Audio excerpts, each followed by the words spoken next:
What's the score? What's the game? Who's the player? What's the name? Zelmae spins tails like fireflies in the dark. Monray's verdicts leave a mark. Closest you're gonna get to perfect, but not quite, not tonight. Keep it 99. Oh, so close to the light, but you'll never hit the shine.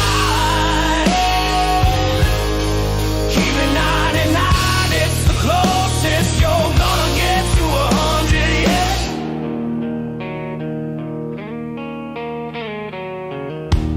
Uniqo's flow cuts like a knife, twisting rhythms full of life.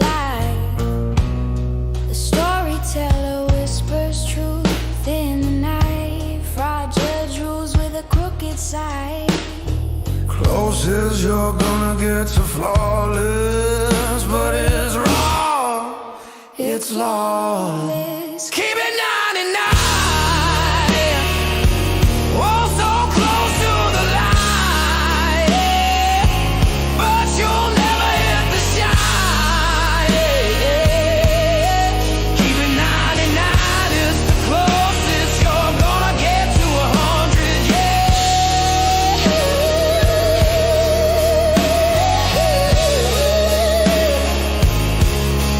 Keep it 99.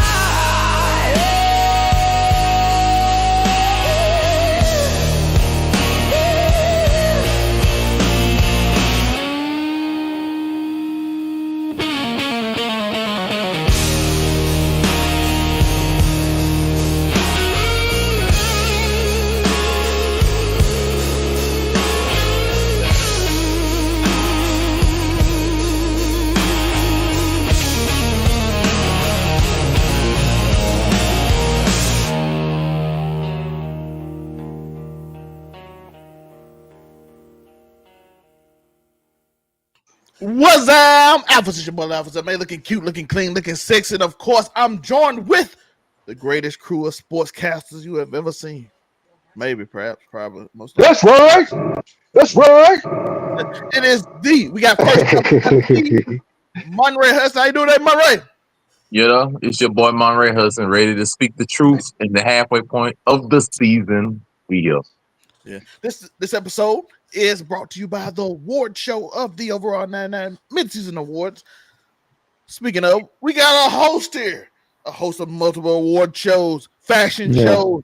He does it all. It is the Uniqo Williams. How do that, Uniqo? I'm doing well, doing swell, and I'm ready to go to hell because I've been me and Monray been arguing for 2 NFL years.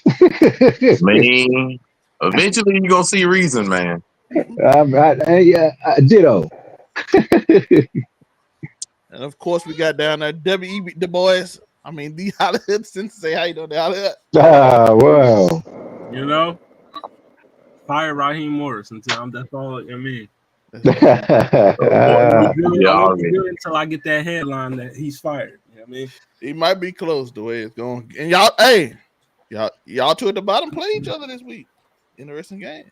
Falcons and Colts. Let's see what Listen, take the Colts. take the Colts. I love the concession. Let's go. But y'all, as I said earlier, this is the Keep It 99 Sports Mid-Season Award Show. Shout out to Hollywood for the idea. We're going to start the show off with the big award, MVP. We got some names of each person who got the MVP. Hollywood Sensei, Patrick Mahomes, Monray, Matthew Stafford, Uniqo, Baker Mayfield, and of course, I got a surprise pick. I looked at the numbers. Drake May. The numbers don't lie. He's like top 5 in every category.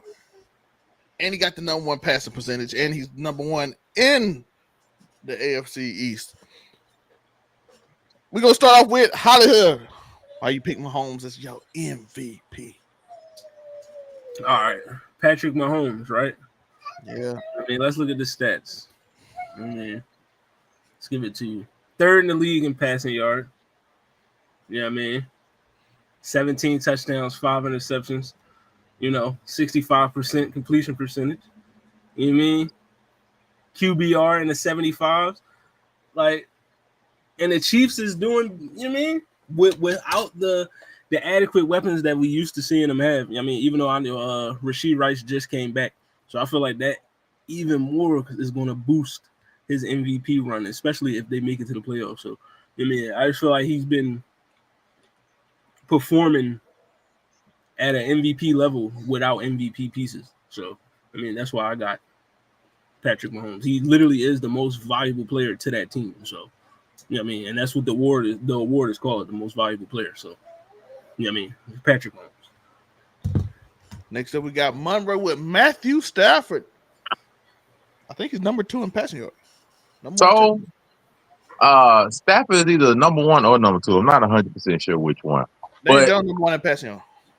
I struggled. I really wanted to put Jonathan Taylor here, but that last game sort of like dimmered that. But Matt Stafford quietly has already eclipsed 2,000 yards. He's one of the main leaders of his division, but no, he's doing all this at 37, mind you. Now, besides the argument of what this team really needs him, he's doing phenomenal numbers above dang near everybody else. I think the least amount of interceptions for as many touchdowns he has. I think like 21 touchdowns, 2 interceptions. Team is 6-2. Is one of the few quarterbacks that we can say on all of our listings is actually beating the Eagles and done wonderful work. If I'm really thinking of MVP, I also wanted to put Josh Allen here, but because I think that the Rams might end up with a better record, I think overall, I think he's gonna end up getting the nod for me, at least right now. I will go Matt Stafford. Uniqo got Baker Mayfield.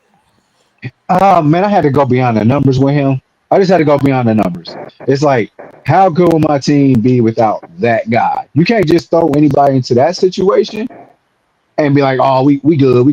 Like, I think he's helping them to overachieve, I believe. Everybody thought after Tom Brady left, it's pretty much over for the Buccaneers. But I definitely want to say, looking at the numbers again, man, I mean, that Drake May hook is looking really good. I looked at the numbers. I looked at the games he played. He beat the Bills. He's 17 touchdowns, 4 interceptions. He's 5th in passing yards. Drake May is he's eclipsed 2,000 as well. He is balling that level. Not only that, his rushing yards. He gets a lot of rushing yards as well. Drake May played like a dog. And to Holly's point, he got a little bit less of weapons than all the other people at this top list. Because who is his number 1 receiver? So I like Drake May balling like that on that level, taking that team, and the ultimate surprise. So MVP, y'all see the race. Tell us who you have in there or who do you agree with on the MVP. Next up, we got the Offensive Player of the Year. It's unanimous. Everybody said Jonathan Taylor. So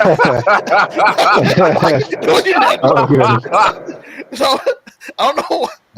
So everybody just talk on it. Y'all just agree. I mean, I think he's the reason at the cost of 7-2. Like, I don't really think it's the way around it. Like, he would be my MVP pick if he still had a good week this past week, but it's so low his trending to where he may not eclipse the 2,000 yards, which would be needed for him to get MVP. So I had to take him down a little bit. But other than that, like, he's killing it among running backs. Like, period. I was looking at this. It's the Colts was unanimous on this list. That's all I gotta say about it. But just casual 14 touchdowns already. Don't worry about it. You know what I mean? Like, what?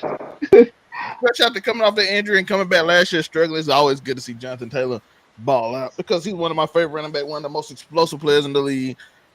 And I really couldn't find nobody else that I would want to put as offensive player of the year over him. Because like the only other one I saw that I might would have been Jackson Smith and Jigba, or it's killing the wide receivers. He's the only other one I would have said. And by the way, I did consider my other choice for MVP would have been Matthew Stafford, and then Sam Darnold is slowly coming up too after he struggled a little bit. Defensive player of the year, we got 2 Micah Parsons. We got a Myles Garrett, and I picked Josh Sweat. People that don't watch the Cardinals, I know you don't know, Josh Sweat is a dog for the Arizona Cardinals. But Hollywood Sensei, you and Uniqo can go back to back. Why did y'all pick Micah Parsons? I feel like, you know what I mean, just look at Green Bay's defense. You know what I mean? Look at it's just the proof is in the pudding. I mean, you just look at the play on the field. You know what I mean? He's literally changed that whole defense. Like, I mean, it's I just feel like it's unanimous. I do fuck with Josh Sweat though, because I watched that game last night. That's You what know a what I dog mean? game. And, you know, if the Cardinals wasn't so ass, I would agree with you. You know what I mean? But you know, it's kind of hard to give you defensive player of the year when, you know what I mean, are you really impacting the defense like that when your team got a losing record? You know what I mean? That's why I didn't pick Myles Garrett, because it's like, yeah, he's great, but the team not winning despite your greatness. You know what I mean? And I know, like, yeah, the offense got carried, but, you know, if you that good defensively, we seen it. You know what I mean? We seen it with the Ravens, the Bears, teams like that. You can win on defense if you know what I mean? But besides that, Micah Parsons, I just feel like you just look at what, like I said, just look at what he's doing for the Green Bay defense right now. You know what I mean? And everything he's done since he got there, you know, the opportunities he's creating for other players.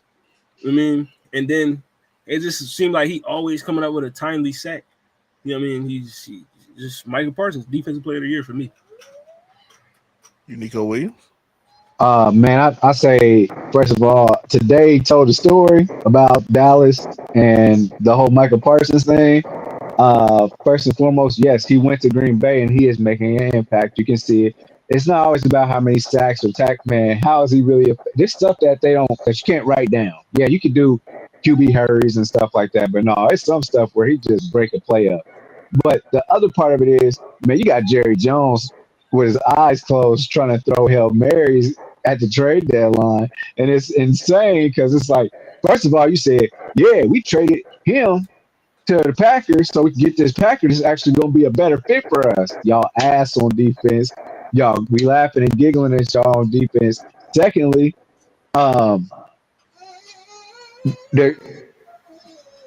Jerry Jones said, you know what? All I need is a middle linebacker that's losing time on defense and losing snaps on the worst defense in the league, which is the Bengals, and we all know that. So with that being said, that was your big news. Your big news is that we went and got a middle linebacker that was losing time on the worst defense in the league. So that just lets us know Michael Parsons is a big part of that Dallas team. And honestly, I don't think that they would have the record that they have right now if they still have Michael Parsons. So that's where I'm at. I'm gonna go and then Monray gonna go. I picked Josh Sweat. Josh Sweat is a dog. Former Eagle last year, Super Bowl champion Josh Sweat, by the way. We got you a championship. Josh Sweat is a dog. I think he's about the only. It's only like 3 good players on that whole defense, and he's leading them. So Josh Sweat is a dog, and I just want to show love to a former Eagle that's balling in Arizona, and I think he's up there for defensive player of the year candidate. And if they can turn it around, you might can see him. His name seriously be up there. But I just want to show love to Josh Sweat because I know a lot of people might not be watching him right now. Monray, Myles Garrett, name that everybody know because you're the only one you watch on the Browns. I mean, I'm keeping being. I on the other end don't think it's close. If you're talking about defensive player of the year, we have one man who single-handedly basically made the Browns defense the number 2 overall defense in the league, which is what they are. Now, their offense being bad has nothing to do with them, but defensive player, we've single-handedly seen Myles Garrett destroy games on his own.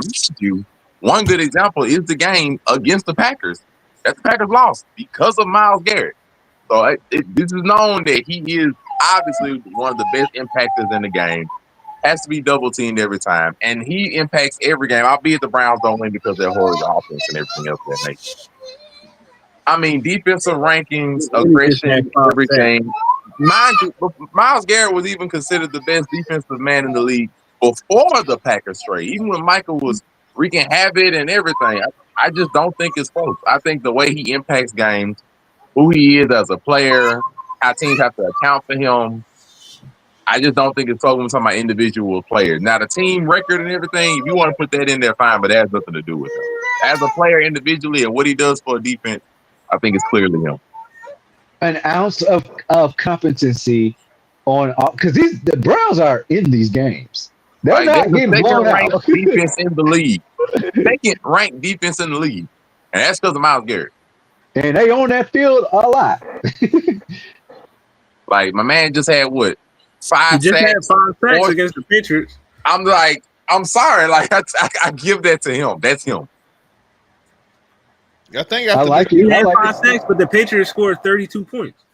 I mean, yeah, because unfortunately, he can't do You know everything. what I mean? All he can do is what he can do as a single player. Yeah. Next up. It Next takes up, we got 11. we got offensive rookie of the year. Hollywood has Jackson Dart. Monray have Emeka. So do I. And Uniqo at Jenkins. Me and Monray can go first since we have similar people. Monray, why did you pick Emeka? I wanted to go Jackson Dart, but to be fair, I feel like him only being around for about 4 less games sort of impacts it, for at least for the halfway point. Ibuka, other than the hamstring slowing him down, was arguably the number 1 receiver on the Buccaneers. Mind, this is his first year. Like, the amount of offensive impact he's had on that team is part of the reason why they're 6-2. Because you forgot that their other 2 wide receivers have both missed time. He's a good reason why they're there. Production is amazing. His hands are great. Route running is great. His impact is wonderful. And just being a first-year wide receiver and actually being able to live up and surpass some of the hype that he had in the preseason. I mean, not even in preseason, just before the season started when he was being drafted and in fantasy drafts and everything, and living up to that. And I feel like if it wasn't for the hamstring, he would have been running away with Offensive Player of the Year. But, shout out to Jackson Dart. He's off for doing his thing. I think it's going to be a tight race between the 2 of them. But I'm giving it to Ibuka right now for more game tape that we've seen. To be fair, that's the only thing I got over Jackson Dart too. He played more games. He's an impact player.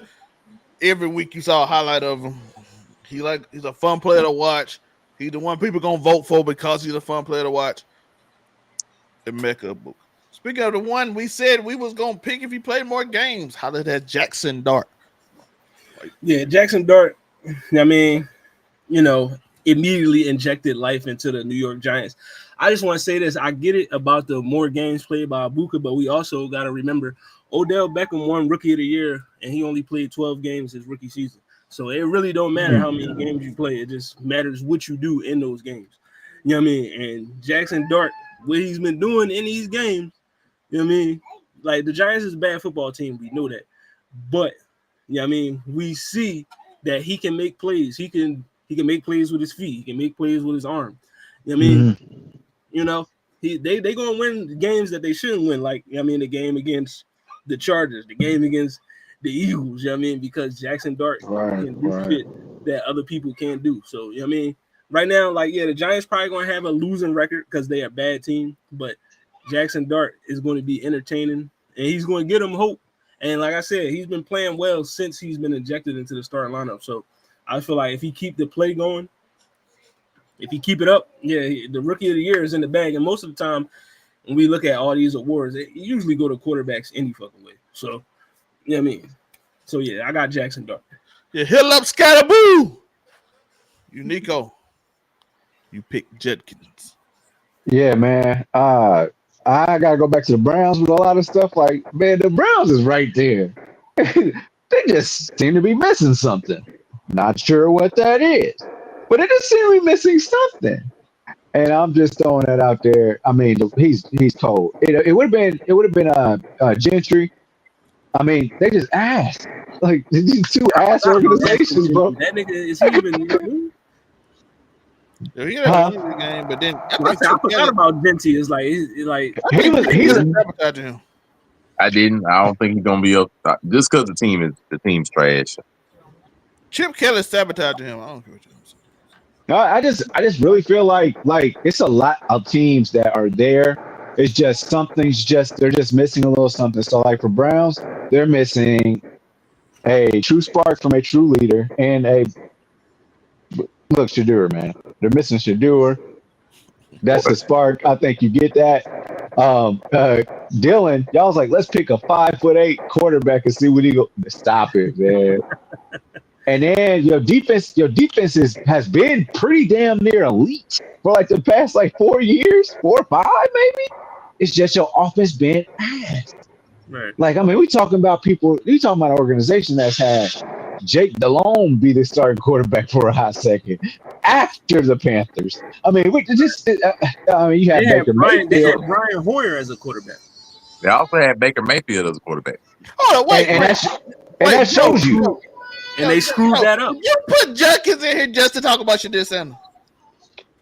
You could surmise that if you wanted to, but Shador that's not what should I'm be saying. playing. Well, listen, we all know Shador ain't stepping on the field until they fire Kevin Stefanski, so, whatever his name is. He just, for some reason, he despised that young man. Like, I don't know why. Like, he just don't like that motherfucker. Like, I don't know. Right. Shador ain't do shit to him, but he just don't like Shador. So until Kevin Stefanski is going, he ain't seeing the I field. know that Uniqo didn't say nothing about Jenkins except for they need one thing. He just want to get the car. He That's a right nasty though. work. All I'm saying is that Jenkins there. I love Jenkins. He by the way. right. He's He amazing. ain't wrong. They need Shador. if I do love Baker Jenkins, though. He's good. Baker leaves, he goes to the Rams and wins them a random ass game on Monday night with like 5 hours of practice, and then Joe Flacco goes to the Bengals. He's like, man, he looked like, and whatever prime means to y'all, it is what it is. But he's looking like prime Flacco. 470 What's the problem? What is the problem with the Browns? Because the Browns, I know what they need. This is what you do. Next year, Huh? you fire Stefanski, you hire Deion Sanders, then you sign Shiloh Sanders, you start Shador. Oh See? boy. You know what I mean? See, why are you trying to do a parody of what I'm doing right now? Don't do no parodies. That's what they got to do. Sign Shiloh, sign Deion as the coach, start Shador. Next thing you know, I need him to win in Cleveland Colorado. they must watch football. They just got their They Buffalo watch would. football to being 4-12 unless And then Shador you does that. somehow you trade for Travis Hunter, get him back over there, even though y'all should have drafted him Jacksonville anyway. That ain't You know what I never- mean? Y'all should have drafted him anyway, but hey, I mean, Shout I out get to it. Jacksonville, they got another receiver there. Man, Travis Hunter wouldn't see Yeah, that they ball. got that good old. What they got? Jacoby Myers. Yeah, they got Myers over there because they need some wide receiver. That would be nice if Trevor Lawrence was actually a good quarterback.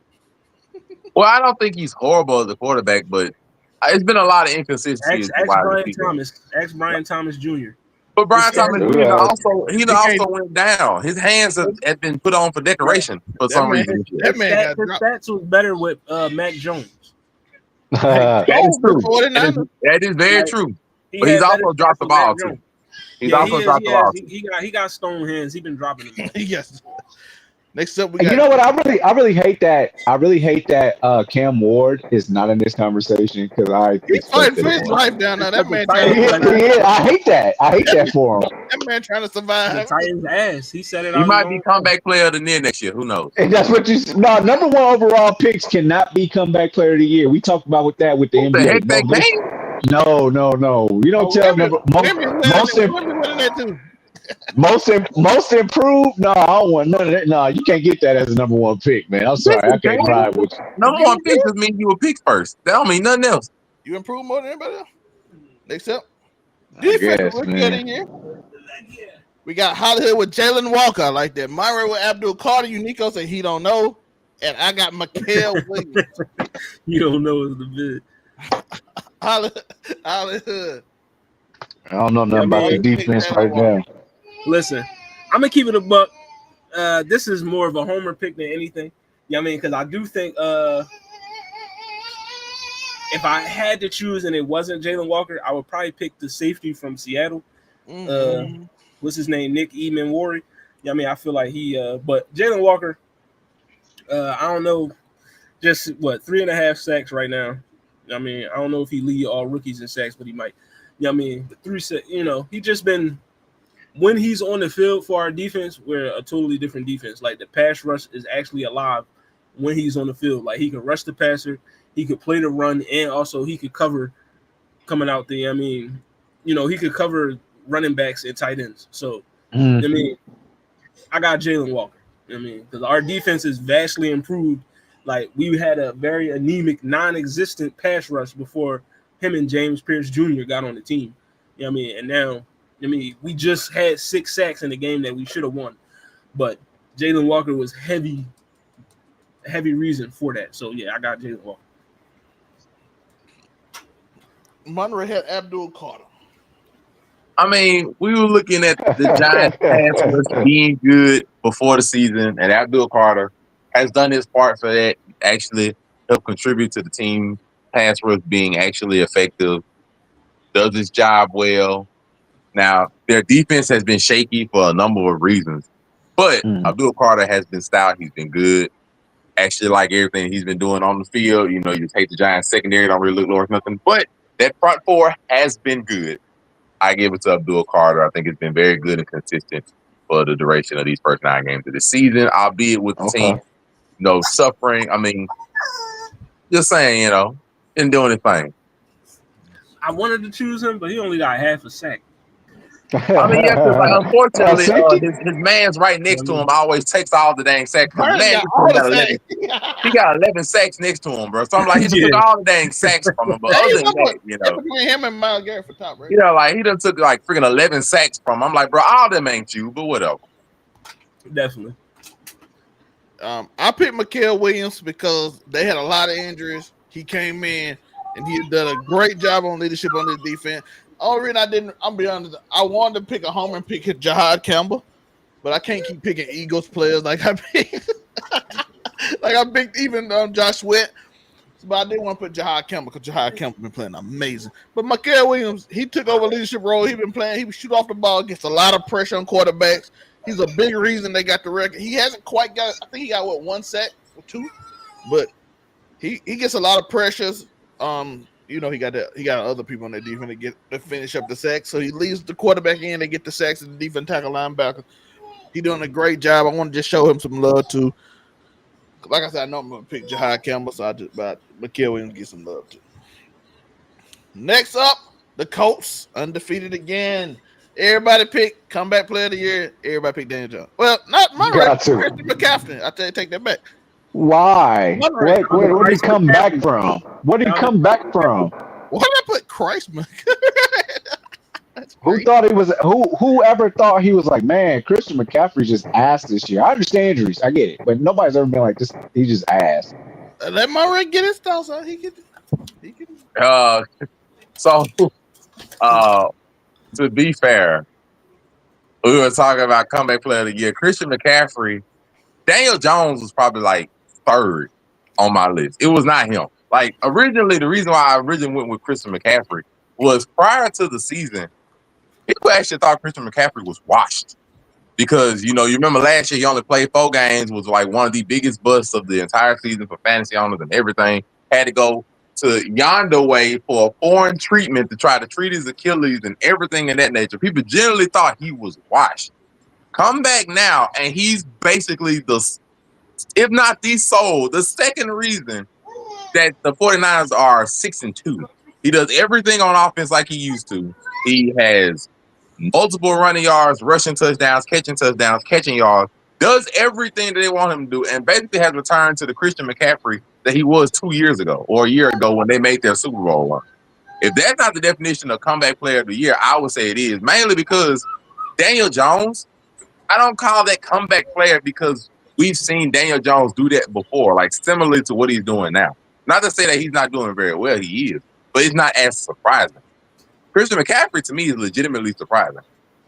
It's like, we thought you were done. Versus Daniel Jones, they're exceeding expectations, but it's not because of him. It's more because of the team as a whole and because of Jonathan Taylor. So that's why I didn't go Daniel Jones, though he is like top 3 in comeback player, but he's not the sole reason. So I gave him more to McCaffrey. And I'm trying to remember who else I had on that list. It was somebody else other than him. I can't remember right now. Okay. The only reason I didn't pick McCaffrey because he just got hurt and he came back and was still great. Daniel Jones was ass.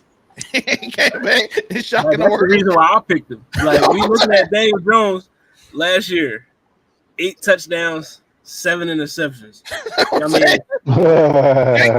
it's a big comeback. 2 and 8 as a starter. Yeah, I mean, threw for 2,000 yards.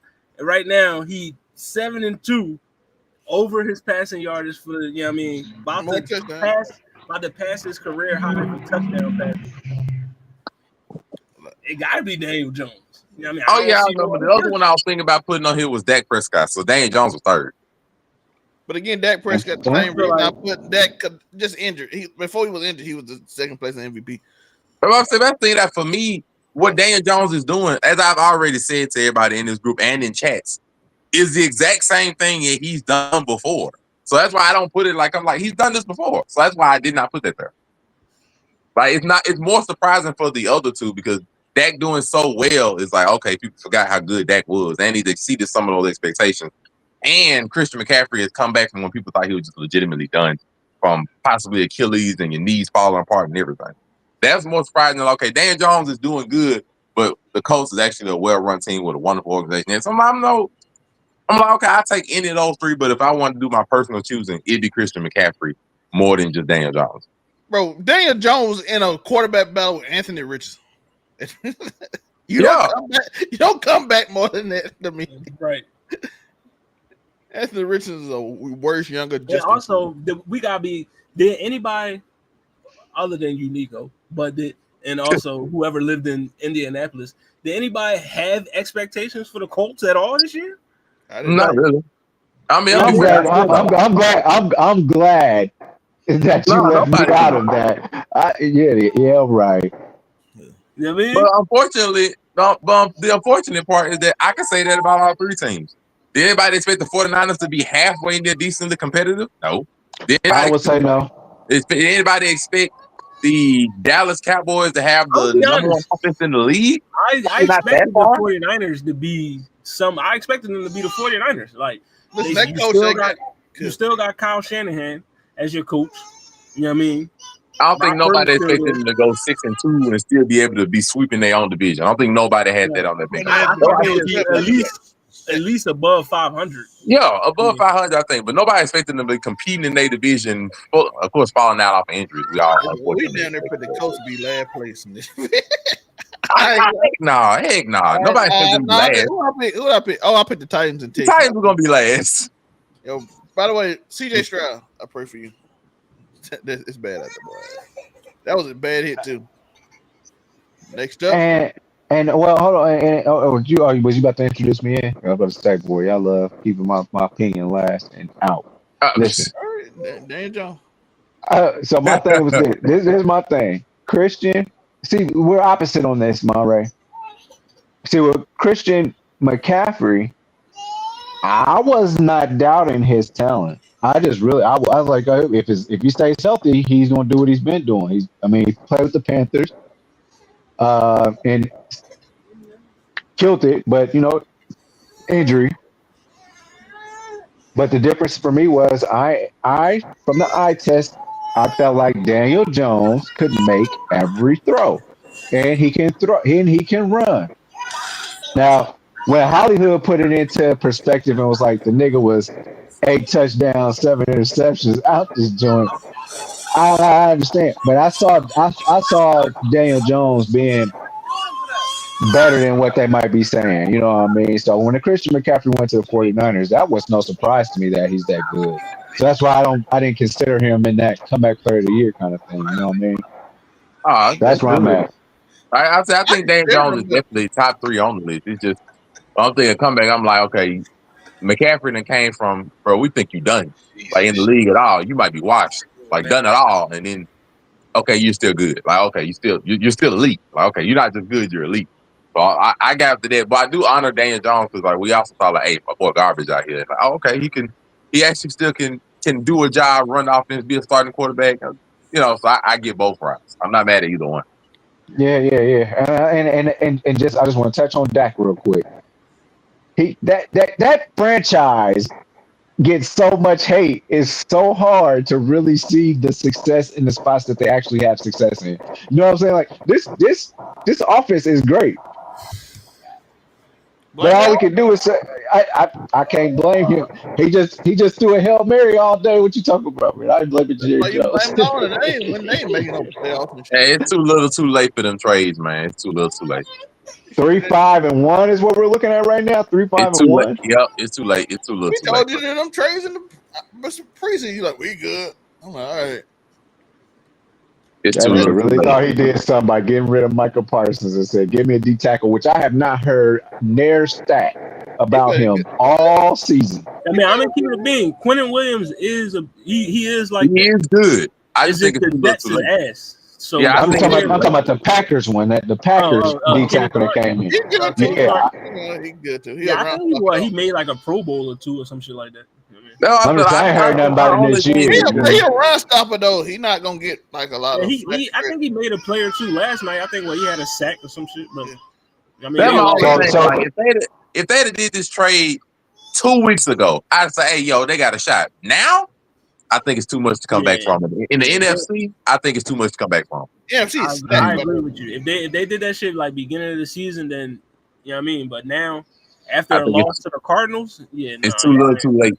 I don't think they're gonna be able to come back from all this. I just don't As see it. long as Eberflus I still can't. y'all defensive coordinator, it don't matter who you bring in. That's just, I mean, we all know. Chicago taking all strays. I mean, we all know he gone after this season anyway. You know, it's all right. We all know he gone. next up, we got the coach of the year. Hollywood has Mike Vrabel. Monray has Mike McDonald. Uniqo has Shane Steichen. And I have Sean Payton. By the way, I I like ain't gonna. Oh, go ahead. Monray. Let's start with you then. I ain't gonna hold you. All four of them coaches are the four I was thinking of. They're literally all four of the ones I was thinking of. I wanted to really pick Shane Steichen. Like he was like dead second, really, really close. But the reason why I didn't pick him is because Shane Steichen already has the pedigree. Like it's expected that he's a really good head coach. We know of his pedigree. We know of his history. He was on Super Bowl winning Eagles team. We know who Shane Steichen is. But Mike McDonald is relatively new. Had to step into a Seattle team with a brand new quarterback that's already people are already like, okay, it's Sam Darnold, like he's gonna be good, but you know, without your number one wide receiver because you had to work in JSN, who thank God he's good. So you had a new quarterback, set up your new system, new team, everything, and really has surpassed expectations because the Seahawks are 6-2 and leading their division. Nobody, like we're talking about bingo cards, ain't nobody have on that bingo card the Seattle Seahawks will lead their division at any point in it. I don't think nobody had that on their bingo card either, especially with Sam Darnold and with me and Zelmae talking about offensive lines, how bad their offensive line has been at times, and they're still 6-2. And Sam Darnold has been chucking it up there, and JSN has been down there somewhere, and they've been looking wonderful. So it's And I added a receiver from the Saints today, and that's nasty. and so Raheem Shaheed is gonna be nasty on it. So it's But showing I got that. him on my fantasy team.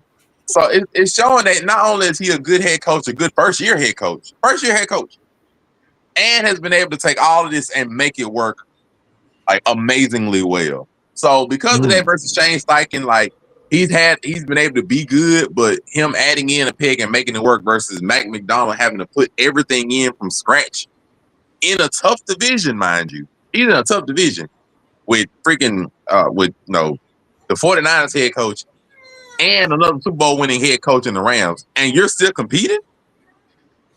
My hats off to you. You got that one. You got that one.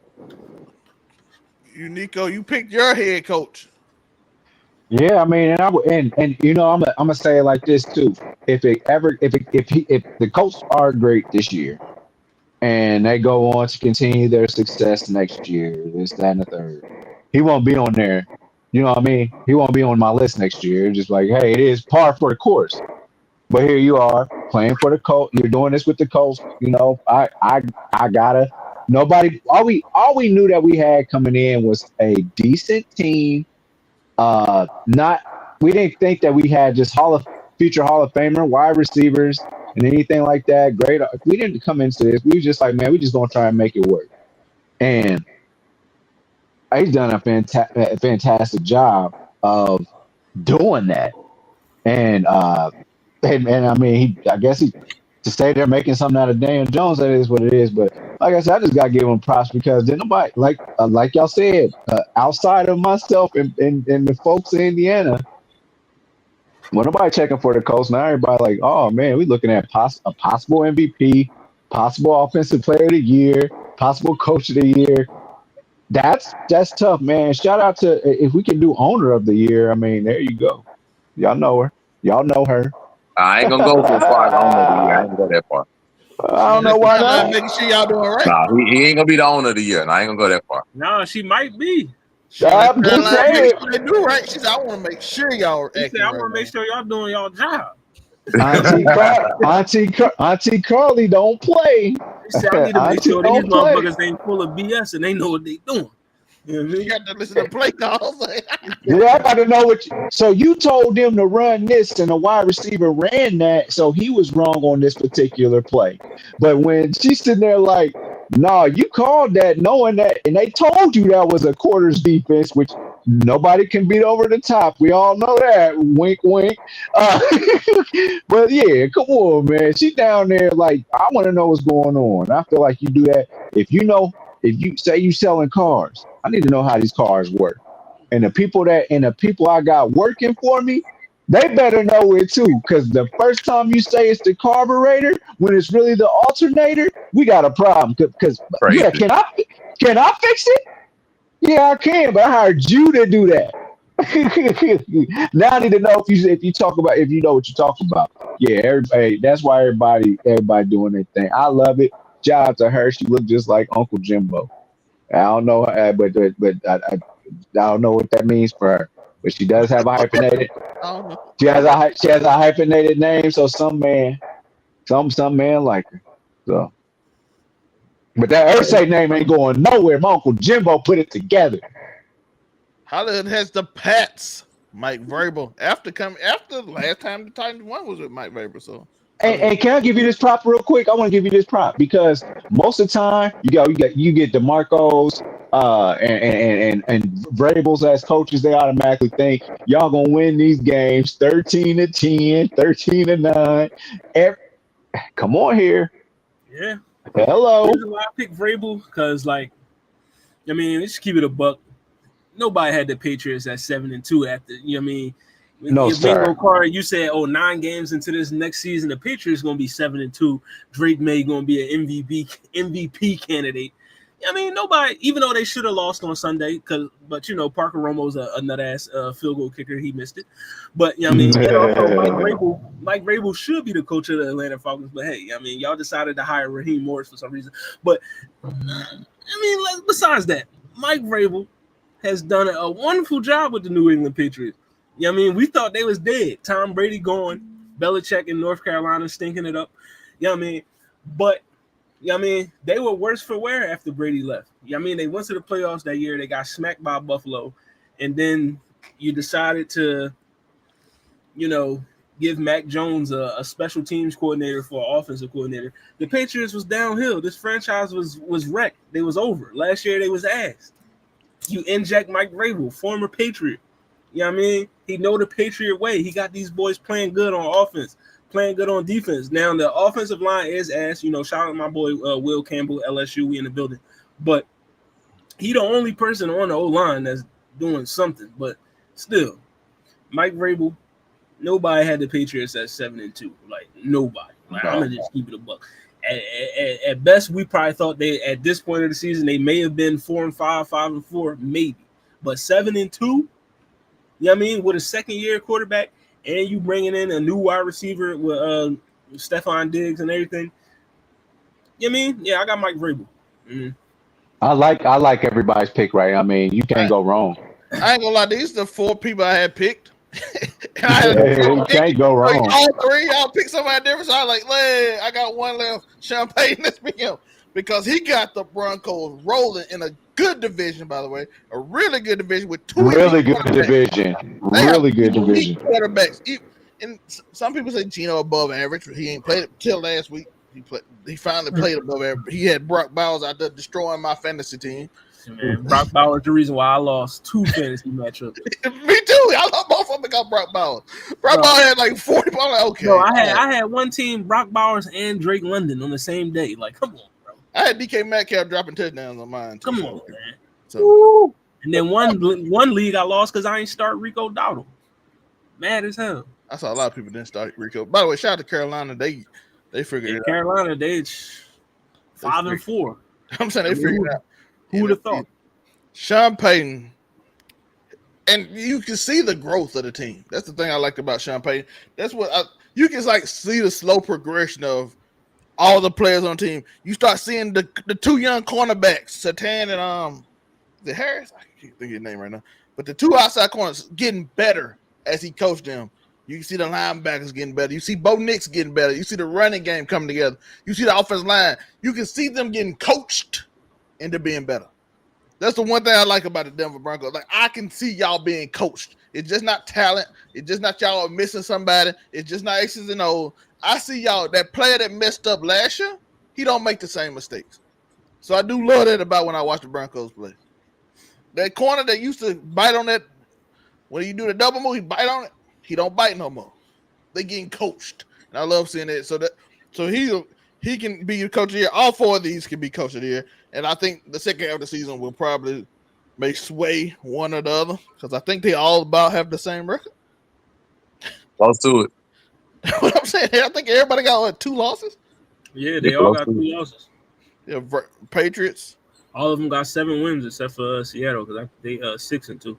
Yeah, so everybody only got 2 losses. So they all got the same record. So you can just pick one of them. And these are teams you didn't expect to be there in this spot. You expect like the Chiefs to beat the Broncos earlier this year and do all that, but you expect the Chargers. But Broncos, the Patriots, you didn't expect the Patriots to beat the Bills. Yeah. But next up, we got the power rankings, and I want to start off with a fun one because it's the Uniqo. Your power ranking. Dude, leave before we What's the issue? No, what's the issue, brother? Your power What's the ranking. issue? That's Yeah, what about it? What about it? I said interesting. That's all I said. It's interesting. I thought you said funny, unserious, You just mumbo making up jumbo. words. You just made all this up. No, I mean, listen, I'll go quickly. Oh, So I I like got our 5 team, by the way. So I got the Colts just because, man. I mean, still lost by 7 after a 6 turnover game, but whatever. That happens. And then you had the Bills. I mean, that boy got Mahomes. I mean, that has a good record against Mahomes. And in the regular season, it is what it is. Patriots, I got to give it to them. Rams, it is what that is over there. Matthew Stafford is not going anywhere. Somehow aged like fine wine. And I'm going to go with the Seahawks just because, I mean, it's just out of nowhere. Here they are. And I mean, this is just the first half of the season. I can see some of these teams just falling all the way off. But for now, that's where we stand. anybody got anything to say about Uniqo's this?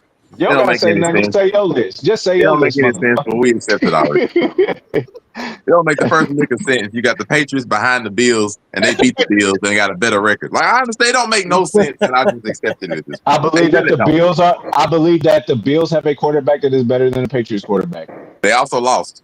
This ain't a quarterback ranking; it's a team ranking.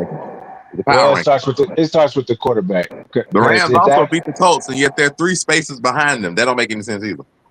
Well, that's I'm because just saying, it don't make any sense. Because they ass. How and they beat the Colts? Well, the Colts aren't ass, and they are. But they beat the Colts. Never mind. You got it. Did they really beat the Colts though? Really? Yes, they really beat them. Yeah, I think it's perspective. I think that's just perception. No, it's the win-loss record ratio. It's not perspective. I think that's an opinion. No, it's a fact. Speaking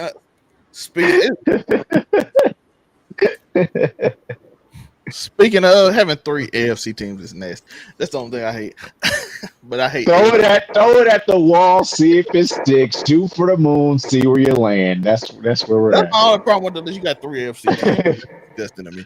Monray power ranking. All right, Eagles still number 1 until somebody knock them off further notice or whatever, or somebody get more impressive resume than they do. Rams close number 2. They've been dominant, hadn't changed anything. The bottom 3 has changed because pretty much all of the bottom 3 that I had last week took losses and they weren't pretty. The Packers fell off entirely, not just because of the loss, but because losing Tucker Kraft, who's number 1 in receptions on their team right now, I think is a pretty big blow to their offense that was already shaky. So they fall off completely right now until they show what kind of offense they're going to have, which is going to show against the Eagles. this coming Sunday, so that's gonna be good to see. And so I ended up just substituting it with the Bucks. 'Cause I feel like after the bye week, they'll be able to get some players of good, better health. They'll be able to defensively beat down the Saints 40 and have a good record and have them above them. The Colts actually moved up from where I had them last week, but they did lose, and it wasn't necessarily a pretty loss. So they have to. They moved up, but it's just out of respect more for their record than how the team actually looked. Just because a lot of teams didn't look good after this past week, and then the Broncos do look good, but they always win these close one-score games in the fourth quarter. What is 13-10, 18-15, or 33-32? Like they always win these ugly games that are close against every kind of opponent, whether the team is good or bad. But I do respect their record and the fact they are winning against a lot of good teams, including the Eagles. But I feel like how they're winning is way more shaky than it needs to be. So I can't put them higher until they show some degree of control for 4 quarters of the game, not just the fourth quarter. That's why I got it. Chiefs got to fall off because they have no run game. They need a run game. If they would have had a run game, they probably would have had a way better shot against the Bills. Bills, they not on there as of right now, not yet, just because they couldn't get exploited on their run defense weakness, and then they always beat Patrick Mahomes and the Chiefs in the regular season, and it doesn't amount to much yet. I couldn't put them back up here either, so I ended up with this. Respect.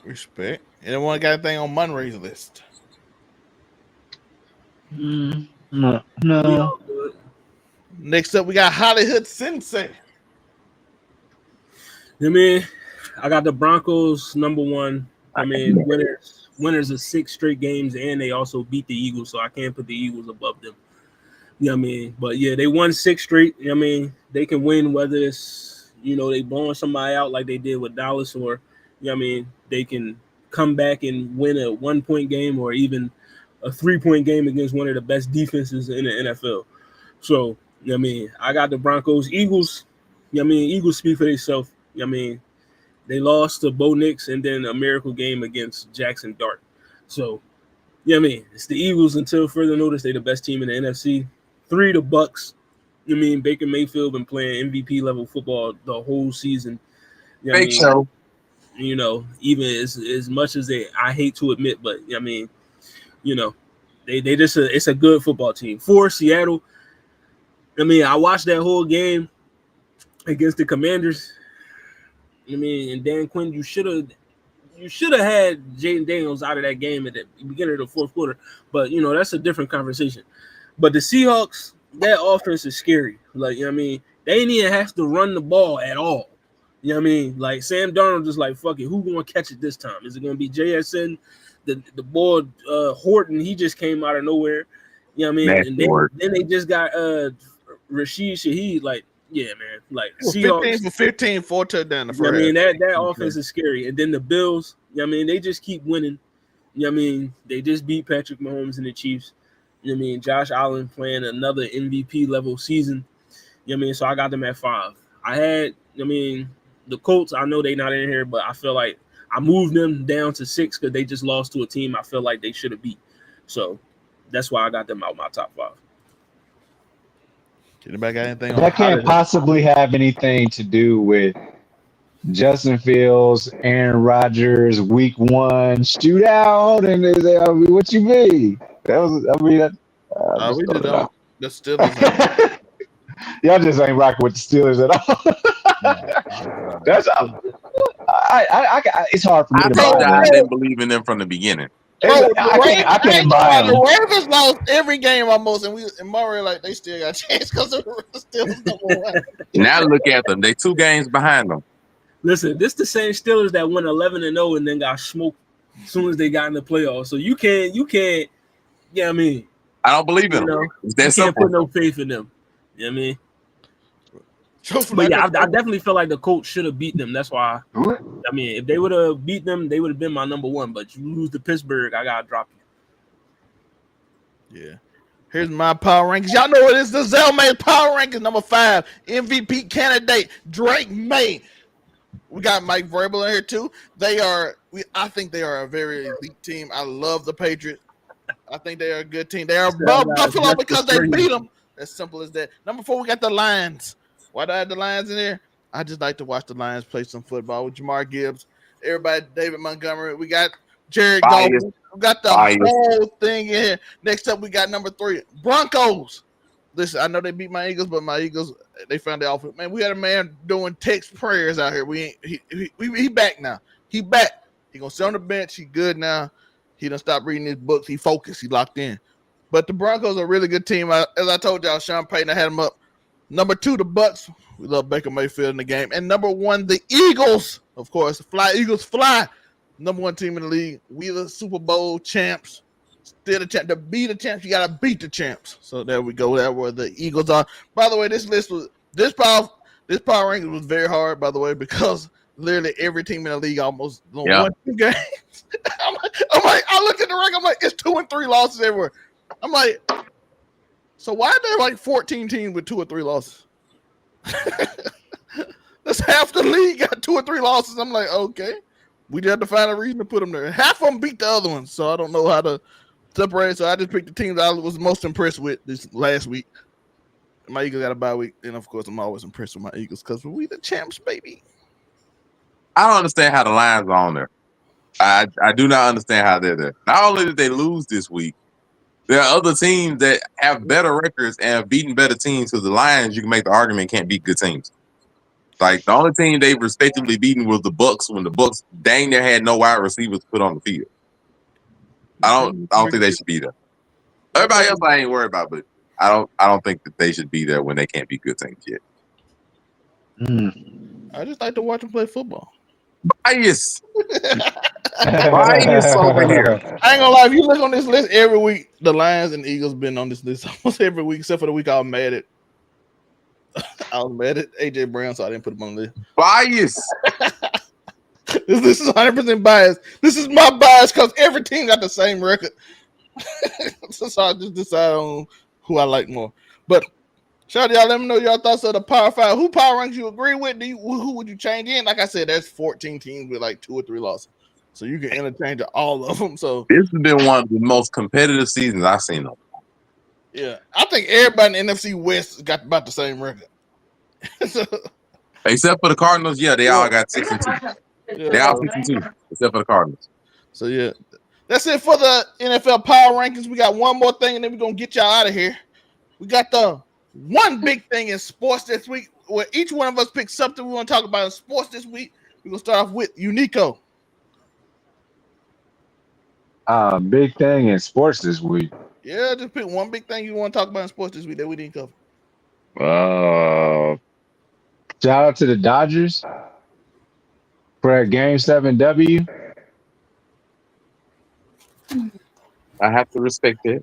That is true. I mean, and shout out, they made it one time for the one time they did. I think this seals the deal with the Kendrick Lamar Drake beat. So Dodgers beat Toronto, and I guess that just seals the deal here. We just need the Lakers to somehow see the Raptors That's probably the one in the finals. But at the end of the day, man, no, I just didn't give the Dodgers a good man. It went 7 games. Anybody could have won this series, man. That was man. They had a game that started like 8:00, and it was like over at 2. Like both of these teams, either they just got ass pitchers, or like they just got ass hitters. Either way it goes, they got great pitchers and great hitters, and they cancel each other. Either way it goes, man. Shout out to the Dodgers for doing it again, that man. double play on that double play to win the game was cold. Shout out to that. That was crazy. It was crazy. That was probably like a sports moment of the year right there for sure. But my boy had the bases loaded, 1 out. He got him off the field. And I'm like, it's crazy because if you just hit that ball out, they win the game. Shout out to Will Smith. He hit that home run. Yeah. My boy had from the I swore I thought Toronto had him in the 9th inning when they had the bases loaded, and I'm like, it's 1 out. If you just hit the ball out and he get out, you can run home and you win the game. I just want to say this about that because there's been a lot going on about people saying, "Oh, they dragging it with this Kendrick and Drake LA Toronto thing." Now, when we first found out who was going to play each other, it was Toronto and LA. You know what I mean? You let me know if you've seen it, because I've seen it on multiple social media platforms. Yeah, man. Goofy ass boy, top 5. He fucking messaged Drake. He DM'd him and he said, LA versus Toronto, we gonna beat them boys like Drake beat Kendrick. That's what he said. So now when you see all this stuff that Kendrick posts with him in the car, they not like us, all that, people want to be shorty like, oh, y'all dragging it. But you mean you ain't say they was dragging it when Main Man said we gonna beat them like Drake beat Kendrick. That's all I'm saying. Like, I mean, y'all listen. I still listen to Drake. He still make good music, but Drake fans, I need y'all to stop with this selective sensitivity that y'all be having when it come to Main Man, because you don't be doing that for other motherfuckers, but when shit happen to old boy, it's like, oh, y'all doing too much. I mean, to that I say, shut your bitch ass up. Like, it's at some point it got to be tiring defending another grown man who doesn't care about your existence. At some point, that man gambling every night, mad at hell, just gambling. At some point, it has to dawn upon you, like, damn, Drake ain't never going to give me a feature. He ain't never going to like none of my posts. Maybe I should stop rooting this man. Like, maybe, you know what I mean? I don't even think he cared no more. Right now, he dealing with gambling and lawsuits and shit. He just also, speaking of which, I just want to give a special shout out to Trailblazers interim coach Tiago Splitter. Fucking Splitter. When you sit at the end of the bench for all the years, you bound to pick something up from Coach Popovich. And it's now, with the absence of Chauncey Billups' alleged mafia fixed poker games, he is the interim coach at this point in time. And the Coach Popovich tree just continues to grow and to grow, man. Shout out to Tiago Splitter. Man, last time we seen Tiago, LeBron was blocking his shot. That's the last time we seen him. Who knew that he was next up? Tiago Splitter. Speaking of coaches, wasn't Tim Duncan supposed to be the coach in San Antonio after Pop? No, he was. It It was assistant coach for Wemby. It was just for Wemby. Yeah. They wasn't gonna give him head coach. When does Tim Duncan ever coach any damn body? I ain't never seen him talk. How you gonna tell somebody? He got dreads and everything. He said he ain't on the Pop. No, he can go his island boy. I ain't seen that man talk. He's an island boy. I forget he's an island boy. Tim Duncan is high as hell, and he only want to shoot off the backboard, man. What coach is he gonna do? I ain't man? gonna lie. He need to coach Wemby right now, because them triple team just shoot over and shoot off the backboard. Man, listen, that might Hakeem got that. Listen, he got 5 rings off of being high and shooting off the backboard. You know what I mean? So hey, he might got the Wemby that they put that triple team on you like they did last night. You better shoot off the backboard. They can't block. I don't know. Yo, Tim Duncan, he might have, and Jordan. You know what I mean? That nigga was gambling and smoking cigars. He won six rings. I mean, you might not have to be super LeBron boy. Hey, Lawrence Taylor said I'm the best player in the league. He only got 4 rings. Lawrence Taylor said I'm the greatest player ever, and I'm the greatest defensive player ever, and I'll high every game on crack. I'm like, all right. On crack is crazy. Lawrence Taylor, y'all don't do that no more. Yes, Cam Newton, y'all don't do that no more. No, we don't. LT was a different bull. He was out there on cocaine, sacking niggas. Hey, they didn't get hurt either. How they didn't get hurt? No, they was hurt. You just don't know. How he had a broken fibula. What's your one big thing? 12 sacks. What? It's broke the whole time. Niggas got on crack and became invincible. So you know how athletic, you know how supremely talented and athletic you gotta be to be on crack and still go out and dominate a game? Crazy. Where's the focus at? Yeah. Where's your mind at when you on crack and you play football? That was his Adderall. Yo, crack gotta be studied, dog. I'm gonna be honest, like, because I didn't see. Ain't nobody doing no more. That's why I took off the streets, man. It's like, man, niggas talented. Like back in the day, like, yeah, the new drug addicts, they don't be doing what these crackheads was fixing shit. They lifting TVs on their back. Oh yeah, you talking about the 90s? Oh yeah, I remember that. Niggas could carry refrigerators down the street. They can fix it. Hey, if your TV cracked, they know how to fix it. Yeah, they know how. You know what I mean? They had some get up Nasty and work go right about them here. now. All these These new lean people crackheads, in man. I don't know, dog. Nasty work right here. Well, hair tell you on anybody them. crackhead that knew how to fix your TV if it broke. You know That's what? craziness. You was in Jackson. You know what? That's craziness. I seen a You do it for crackhead, 5 hours. man. I seen a crackhead put peppers and stuff into a skillet, no grease, and somehow that fajita was crazy. Even crackhead for that's crazy. It was just heat skillet, man. We was trapping. But look, Even Man, crackhead. we was trapping hard that night. We had to get it. It was like, man, Yeah. well, I got some green red peppers. This motherfuckers made them motherfuckers fire. No meat. But what do you have any one big thing in sports this week you want to talk about? One big thing in sports this week. Yeah, I do. You know what I mean? Give me my moment real quick. You know what I mean? The one big thing. You know what I mean? Listen, all the way out there in the ATL, Georgia. You know what I mean? Arthur Blank. If this podcast, if this video comes across your desk, your timeline in some shape or form, please do me a favor, dog. Get that coaching staff the fuck out of Atlanta, please. You know what I mean? Please. You know what I mean? I know this ain't a big thing for everybody, but it's big for me.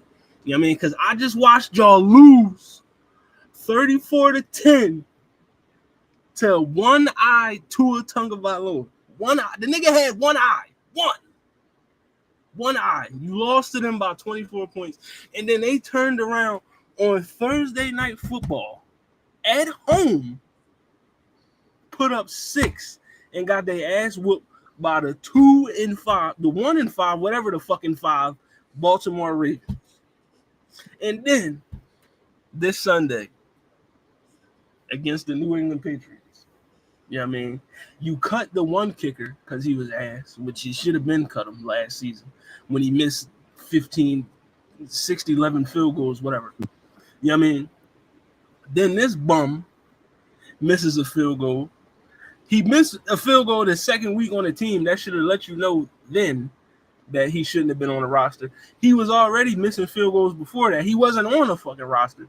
So I don't know why you put him on the roster. Listen, I'm just ranting right now because my team is horrible. They're just a horrible football team. Bijan Robinson, Drake London, their prime is being wasted away in Atlanta right now. Inept coaching. You know what I mean? We 3-5. Realistically, we should be 6-2. You know what I mean? Because but you know, man. And then no moves today at the trade deadline. None at all. You know what I mean? We need a number 2 receiver. You need some offensive line help. Y'all ain't make no moves at all. You know what I mean? And it's just like, I'm stressed out, bro. I'm stressed out. Because, like, you still got trade deadline, you still got Kirk Cousins on your roster. Why is he, like, Kirk Cousins is still on the roster? The trade deadline was you couldn't get a 7th round pick for the nigga. I don't care. You could make it a 2036 7th round pick. I don't give a fuck. But get the nigga off the team. Why is he still on the team? You know what I mean? And then why did y'all sign him to $100 and whatever million if you weren't going to play him for 8 fucking games? You know what I mean? I just feel like I needed to get this off my chest. Because, like, it's hard being a fan of this team, dog. It's hard. You know what I mean? It's been 10 years since the niggas seen my colors in the playoffs. Like 10 years, bro. You know what I've done in this last decade? Since them niggas haven't been, nigga, I done got married, got divorced, had a child, and these niggas ain't been to the playoffs yet. Oh, man. Went through whole life phases. Oh, I couldn't hold it. Nigga, you see, my hair is gray, nigga.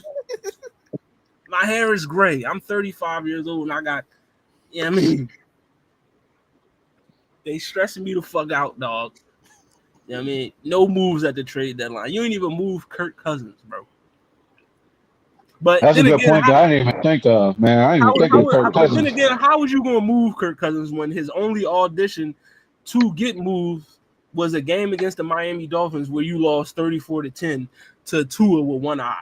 So yeah, I wouldn't trade for the nigga either. You know what I mean? So I mean, listen, Is there a future for Penix? yeah, man. Shout out to Michael Penix. That's my nigga. You know what I mean? I know niggas calling for his job, but it's like, bro, he only played 11 games. Come on, man. The jury's still out, man. You can't like Okay. he ain't even play a full season yet. So, you know what I mean, if he asks next year, then yeah, all right. You know what I mean, search for another QB. But I just had to get this off my chest. I'm literally a fan of one of the worst run franchises in the NFL, one of the worst inept coaching staff. I feel like all four of us here could put together a better game plan than them motherfuckers could. You know what I mean? A 10-year-old that plays Madden for 10 hours could make a better game plan than them motherfuckers. You know what I mean? So, I mean, that's my one big thing in sports. The Atlanta Falcons are the worst run franchise in the NFL, worse than the Cleveland Browns. You know what I mean? Worse than the Chicago Bears. You know what I mean? And you want to know why? Because then this is the last thing, and I'll let you get back. The worst run franchise because you interviewed Bill Belichick. You interviewed Mike Vrabel. You interviewed the coach of the Seahawks. And then you decide to hire Raheem fucking Morris. A man with a losing record as a coach, has not had a winning season at all as a NFL head coach. And you felt as though, yeah, you know what? He's gonna turn us around. He's gonna be the coach to lead us to the promised land. The nigga never done it ever in his career, but he gonna do it here. You know what I mean? Fire that man. I don't like seeing black men fired. I want every black man to be employed. I want black men to get money. But when you're inept at your job, you need to go. You know what I mean? You're not a good head coach, my guy. You're a very nice coordinator, but you're not a good head coach. And the simple fact that y'all could have hired Mike Vrabel and you didn't, and you see what's happening with the Patriots right now. That could be us, and it's not. So yeah. There it is. Monray, do you have one big thing in sports this week? I mean, I do. Mine ain't that explosive like all the rest of them, but I do. Explosive. I would just like to give a round of applause to, everybody in the NBA world and fans that did not realize but know now that Wemby is not unguardable. I'm sorry. Everybody can get off. You can stop him. Let's go. Everybody can get off his dick. He is not unguardable, people. Thank you all very much. He is not immediately the best player in the world. It's his third season. He didn't play the majority of last season, or a good chunk of last season, because of his injury. He is human. He is not the only 7-foot tall person in the NBA. We've seen it before. Those people, albeit some of them have been amazing, whether it was Kareem Abdul-Jabbar or, like some of them have been amazing. They are all also guardable. Like, they are not unstoppable beings of nature. Like, there are the Rudy Goberts of the world, and there are people that are not just, they can do whatever they want on the court because they're tall. They're not the only tall people in the NBA. The average NBA player is over 6 feet. They're like, just because you're 7 feet don't mean that you can do whatever you want on the court. Now, Wemby is a freak of nature. If he continues to evolve, he is going to be amazing. He will be dang near unguardable. But he is not there yet. Therefore, he can have bad games. He can be defended. He can be double teamed. All that stuff still applies to Wemby. It's like it applied to prime LeBron James. He was dang near unguardable once he got a halfway decent shot. Like it's like the sky hook. Even though Kareem was amazing, he was able to be guarded. Like, this is not nothing crazy. So people can calm down. Wemby got better in the offseason, which I'm happy for. I can't wait to see what he becomes. He can be guarded. Like, it's not crazy. He can have bad games. He can, his shot may not fall, especially because he ain't got no fadeaway shot. He ain't got a surefire 3-point yet, because we've only like 7-8 games into the season. Like, calm down. Wemby is not unguardable. The world is not over with yet. Yeah, take 3 people to guard him now. Let's go. Y'all figure it out. Put 3 people on him. Come on, Vassell. You got to knock down them shots from last night. They It knocked worked. them They lost. down. Miami, by the way, shout out to Miami for showing that strategy because that's the first strategy they used in. The only difference between Miami and Phoenix is Miami, Vassell and Castle and Fox knocked down their threes, and last night they didn't. So they And the other thing that we will say is that from until further notice, the league still belongs to OKC. Don't worry. It was it. Now we turn on the Lakers. Come on, Fox. That been turned over. They been Lakers, done I turned want over. to do something interesting. I'm gonna do I think something. the Lakers are competitive, but they're not like right now. Until a team knocks off OKC, they're the front running favorites until further notice. I want to do something interesting for my one big thing in sport. Shout out to white people in the NBA. Y'all been hooping. Well, yeah. Listen, in the league leaders in points is Giannis, because Giannis is right now just saying, I'm going to the rim dunking every play. And if y'all get in the way, you just finna get ran over. Tyrese Maxey is second in points per game. Shout out Tyrese. Shot third, of course. Then it's marketing and Austin Reeves. Oh, Zelmae, I got a question. And then Luka too. When Luka ain't played enough games to count, but Luka's averaging almost 40 some points. My question for Zelmae. Now that you see that Maxey, you know what I mean, can ball like that, and VJ Edgecombe is legit, is it time to, you know what I mean, just see what you can get for MB, get him up out of there? Yes. I was looking at Speedy Claxton in the first round pick, see if we can get that on. My problem, listen, my reason for this, for anybody want to know, is when he's in the game, they slow the game down, and Max and VJ game slows down a lot. When he goes out, Hollywood, if it's not true, they were down 20 in 2 games. The last 2 games they were down, well, 2 games before the last one, they were down 20.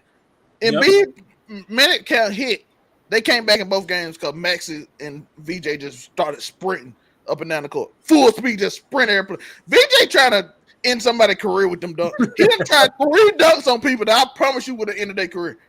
Definitely. He gonna get one of them off, I'm telling you. He did one old boy. If he would have dunked on him, he would have just got the game. Coach would have taken him out.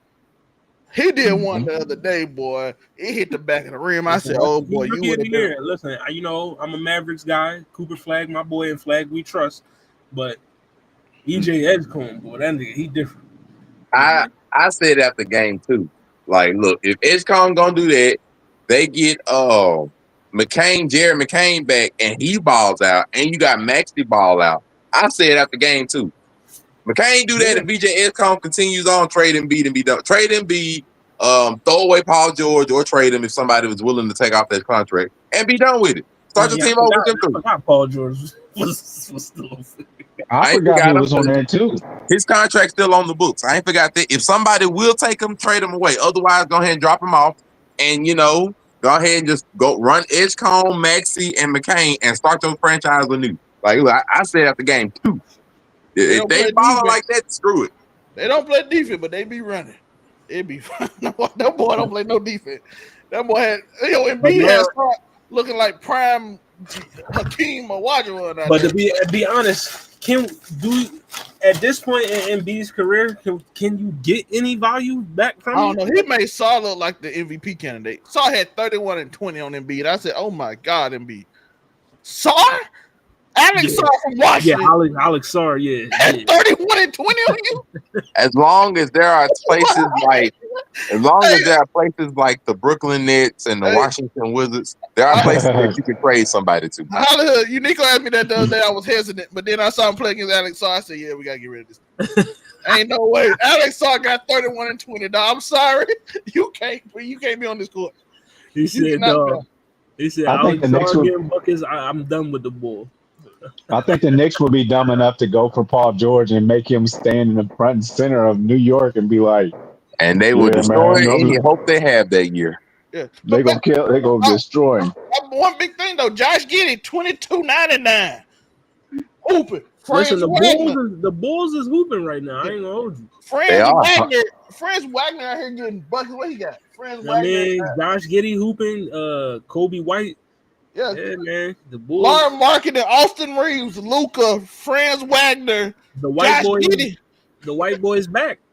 The spirit of Larry Bird running through niggas. Oh boy! I've been seeing so many white dudes drop 50 this year. Marketing. I'm like, oh. And then if Cooper Flag get it together, I don't know, man. The white man might be back. We It's a already, bonus. hey, listen, and I don't know what the you white can do. man might Listen. be back. And this is the one big thing I want to talk. And you gotta Dante understand because I DiFrancesco. don't know what's going on. We do not have male African Americans here, dog. It's all foreigners, dog. Look, this whole it's you and Maxie right now, and I don't know what's going on because Giannis shy. Everybody else is like foreign. I'm like, okay, now the white boys taking over. Come on now, we gotta get Pajinski. Hey, we gotta get the lead back now. Yeah, we gotta get the lead back though. You know what I mean? I'm like, I'm Hey, looking at the scores. It's all foreigners, Maxie, and white people. I'm like, what about JJ Redick. JJ Redick effect. what African Americans at, dog? What's going on? What John? What We're the what y'all doing, African-Americans. bro? Listen, Dog, question for y'all. Y'all arguing with his coach right now. You don't want to talk to him. That was my other big thing besides the Falcons. Where's because I see it coming a mile away. Where's Ja Morant going? Because he's not going to be in Memphis for the rest of the year. He Minnesota. Let's go.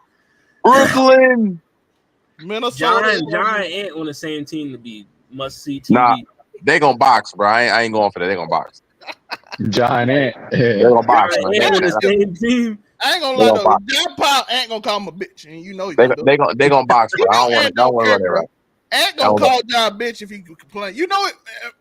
How did am I lying? Yeah, he is.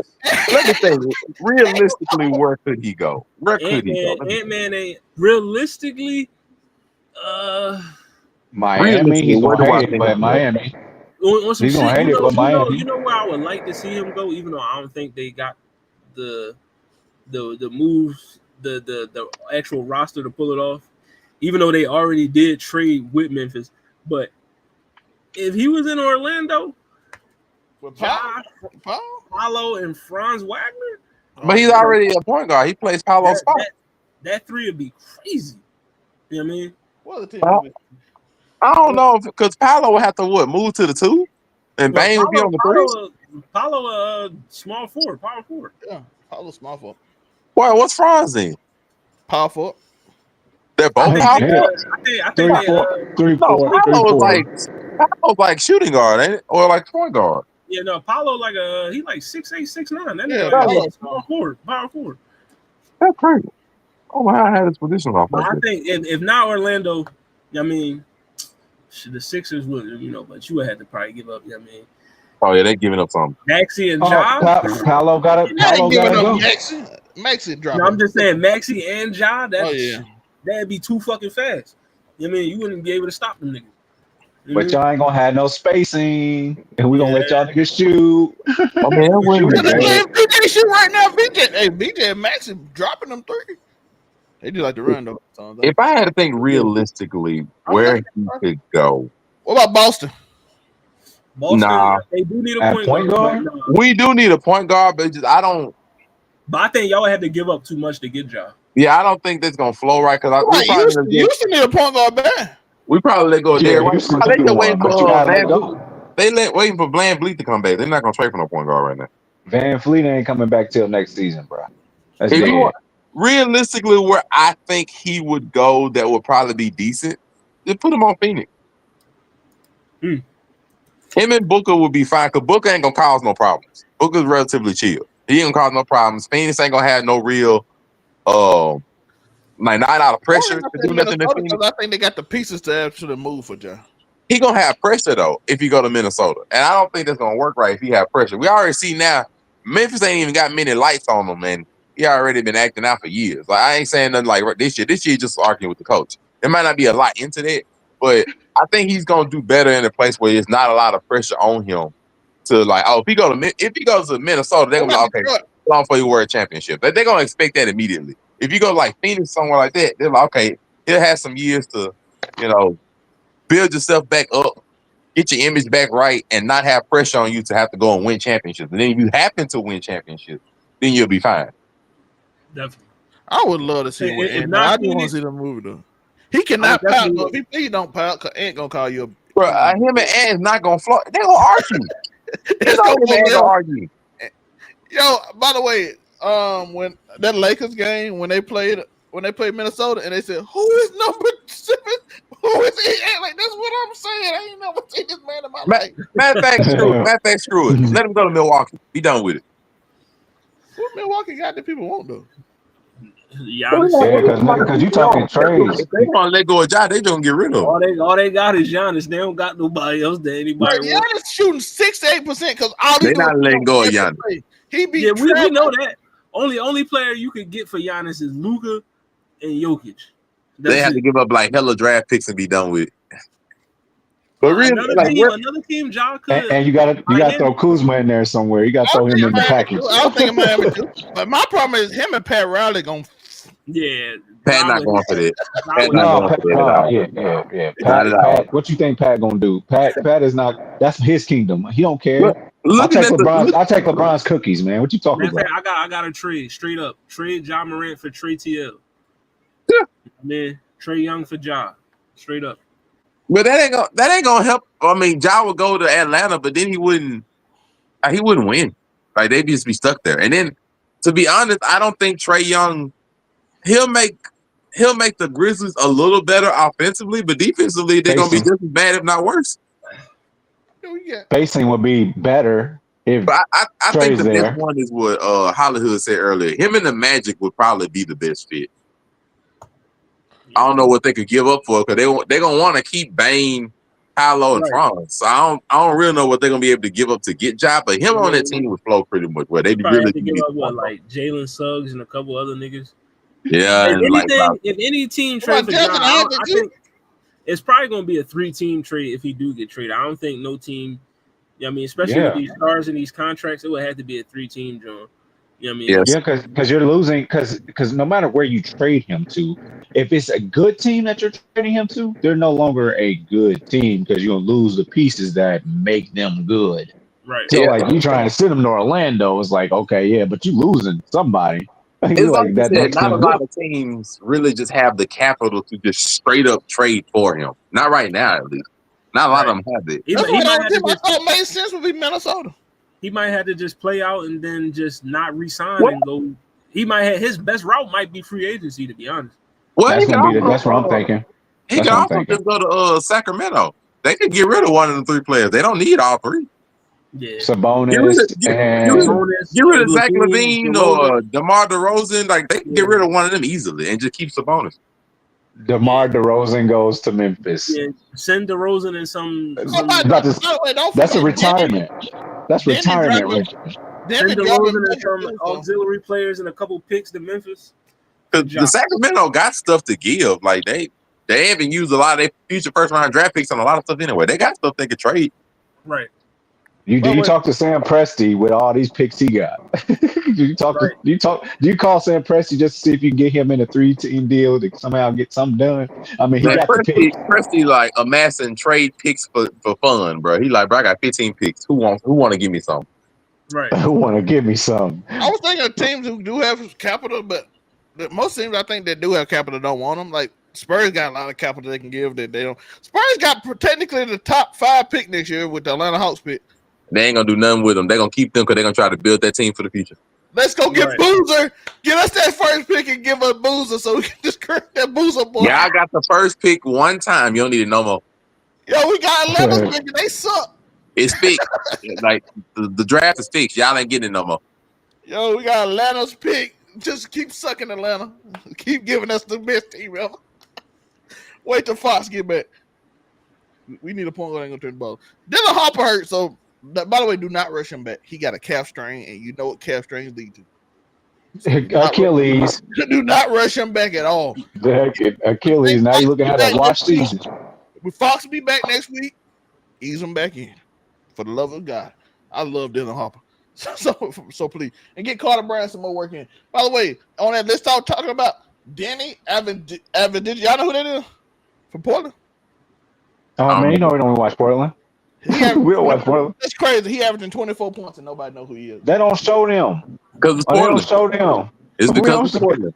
That's true. I knew that about Tiago Splitter because I was on Twitter and they was like, "Hey, did y'all know that I was like, "Oh crap! I didn't know that Tiago Splitter was a coach. Yeah, Let alone a successful." He white boy balling. Shout out to y'all. Hooping in the NBA. I forgot who's on. After they got rid of Aiden, that's when I quit paying attention to what anything that's going on with them. By the way, don't forget. Oh, they got Dame. They got Dame back, and I didn't care about that. Like, okay, y'all got Dame. Okay. He probably ain't playing He's this coming year. off Achilles. By the way, don't forget to like and subscribe. Hollywood, what can they find you? Yeah, I mean, you know, you can find your boy Blurred Cartel. Yeah, I mean, What It Sound Like podcast every Tuesday. We back next Tuesday. Yeah, I mean, we got a nice joint for y'all. Also, yeah, I mean, yeah, we back next Tuesday. I had to take a break. Shout out my boy Khan, man. He was stranded out in Jamaica during the storm, but he back. So, Man. I mean, glad to have my boy back home. Glad he's safe. So we'll get the show up and running this Friday. The podcast about everything and nothing. Yeah, I mean, we got another episode, and also this Thursday, I am doing Welcome to Hollywood. So Welcome to Hollywood is back. Yeah, I mean, I'm going to give y'all my top 25 hip hop features of all time because I seen a list that came out and the list was horrible, so I had to do it the right way. Yeah, I mean, but yeah, you know, and also just Hollywood_Sensei, all social media platforms. Holla at your boy. Yes, sir. Monray, what can they find you? The boy Monray Hudson, everywhere says Monray Hudson. Facebook, Instagram, TikTok, Threads, as it still exists. We do accept sponsorships. And, of course, Make It Make Sense, a podcast on select Saturdays, talking about what's going on in the world. Happy holidays. Hope you had a good Halloween. Don't do nothing that I didn't do. I respect Halloween. Yeah, last Friday, man. Oh, missed it. The holiday season, man. You got to, get in the holiday spirit. I'm in the holiday spirit because that weekend. I feel you, Monray. You need to go looking at Arby's got them fried turkeys. They just right there for y'all. UNIQO Williams, UNIQO Uniqo _Williams on all social media platforms. Right now we are getting that bag work. We're getting it in. But I promise you the content is gonna come. But I got to do the 9 to 5 Clark Kent right now. So we're gonna handle that. Shout out to Uniqo. And of course you can find me at this channel and as well as Keep It 99 channel, as y'all can see. Delusional every Saturday. Me and Uniqo show will be out this Saturday, so be on the lookout for that. We talk about keeping up with the Joneses. And then as well, my brother will be doing the next show, and then I got some more people coming up after it. So I'm looking forward to all those shows. It's gonna be amazing. And then, as y'all see it, a video every day in December. I'm doing it again. I'm gonna lose my mind and be sad, but we're gonna do it every day in December. I'm giving y'all a video about something. It's gonna be random, and it's gonna be fun, and I'm gonna talk about it, and it's gonna be energetic, and I'm gonna make it work because I'm him, and my overall is 99. And that's everything. That's everybody. Follow all of these guys right here. Don't forget to like and subscribe. Hit that notification bell. If you like the content, go over to the Keep It 99 channel. Go over to Make It Make Sense, the podcast. Go to the Welcome to Hollywood channel. Go to the Blurred Cartel. Go to Do You Hear Me with Uniqo Williams. Go show love to everybody, especially if you like it. If you didn't like, listen, I'll say this. If you didn't watch like the hate. If you don't watch this far, you like the video. If you don't watch to the end, I mean, you ain't just sit here because you were bored. So go ahead and like that and support all the guys. I appreciate y'all. It is your boy Live for Zelmae, and keep stomping. Something amazing can happen, and be a little delusional. Peace.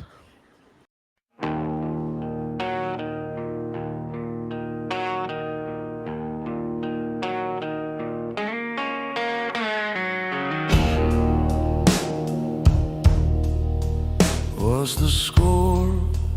What's the game? Who's the player? What's the name? Zelmae spins tails like fireflies in the dark. Monray's verdicts leave a mark. Closest you're gonna get to perfect, but not quite, not tonight. Keep it 99. Oh, so close to the light, but you'll never hit the shine. Keep it 99, it's the closest you're gonna get to 100, yeah.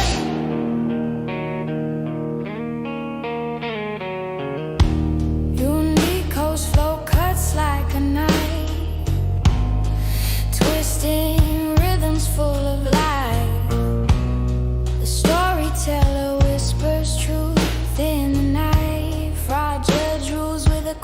side. Closest you're gonna get to flawless, but it's raw, it's lawless.